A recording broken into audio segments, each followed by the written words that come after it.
Hi girls and boys, welcome to Storytime. Did you recognise me?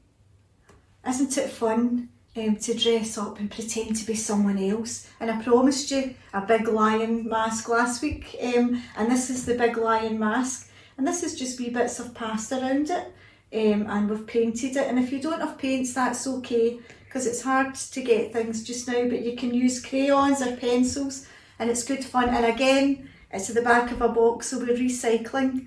So I hope you have fun with the lion mask, and as I promised you, there's going to be a lion story today, and I have, oh, this is such a fun story. It's called The Lion Inside, and it's been written by Rachel Bright, who's an amazing author, who's very happy for us to read her book, and I hope I do her book justice. It's a great book, and the illustrator is called Jim Field, and it's called The Lion Inside. I hope you enjoy it.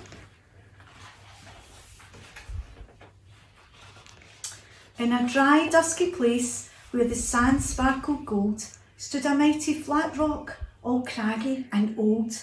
And under that rock, in a tiny full house, lived the littlest, quietest, meekest brown mouse. He was so very tiny, so incredibly small, that nobody ever noticed him, ever at all. He got trod on and sat on and missed out on stuff, ignored and forgotten. Yes, mouse life was tough. That's a little mouse there. Can you see him? Meanwhile, far above, on top of the rock, times were quite different. It was Lion O'Clock. This huge, toothsome creature made sure everyone saw how important he was by how loud he could roar. Oh my goodness, that's a big roar, isn't it?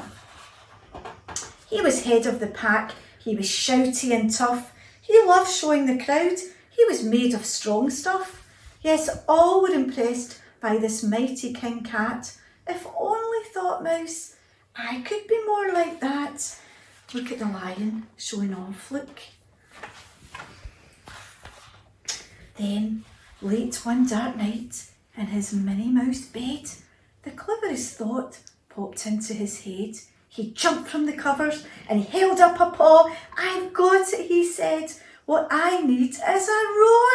I mean, what if this mouse with the weeniest squeak was a little more and a little less meek? Well, he'd still be the smallest of fuzzy brown mice, but he'd make friends and join in, and life would be nice. Yes, thought the mouse, I must find out how. I'll learn how to roar, and I will learn it now. But, oh my gosh, there was only one beast who could teach him this thing, but it might make him a feast. It was time to be strong, take a chance after all. Forever was such a long time to feel small. Look at the little mouses looking up to the moon, having a think.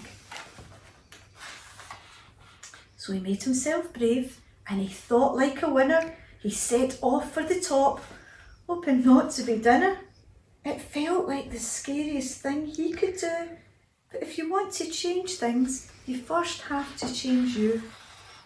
The further he climbed, the closer he got to the slumbering lion reclining on top. Then at last, as he stood on his tippity toes, he found himself suddenly nose to nose. Oh my goodness. Pardon me. Wake up, Mr. Lion. You've got company.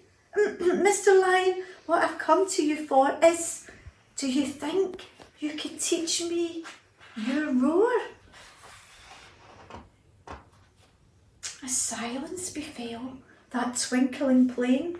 Lion opened his eyes and he puffed out his mane. Time slowed right down, why, it felt like a week. Then he opened his mouth and he let out a squeak. Bet you weren't expecting that, girls and boys. The lion was shaking, his paws all a fumble. He was backing away with a scrambling tumble. "Don't hurt me," he whimpered. "Oh, try to be nice." Well, oh my goodness, this lion was afraid of mice. "Don't worry," Mouse peeped. "I'm a friend, not a foe. Let's rock this together. We'll have fun, don't you know?"